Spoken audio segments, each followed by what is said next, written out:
பழனி கோவிலில் பக்தர்கள் செல்லும் ரோப்கார் சேவை மாதாந்திர பராமரிப்பு பணிக்காக நிறுத்தப்படுவதாக கோவில் நிர்வாகம் அறிவித்துள்ளது.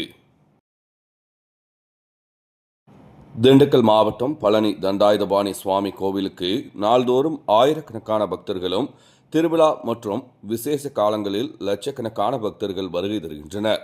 பக்தர்கள் படிப்பாதை, யானைப்பாதை, மின் இழுவை ரயில், ரோப்கார் சேவை மூலமாக மலைக்கோவிலுக்கு சென்று சாமி தரிசனம் செய்து வருகின்றனர்.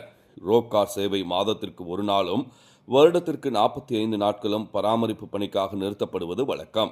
அதேபோல நேற்று மாலை முதல் இன்று வரை ரோப்கார் சேவை மாதாந்திர பராமரிப்பு பணிக்காக நிறுத்தப்படுவதாக கோவில் நிர்வாகம் அறிவித்துள்ளது. மேலும் ரோப்காரில் உள்ள சாப்ட்கள், பெட்டிகள், கம்பிவடம், உருளைகள் உள்ளிட்ட பணிகள் பராமரிப்பு மேற்கொள்ளப்படுகிறது.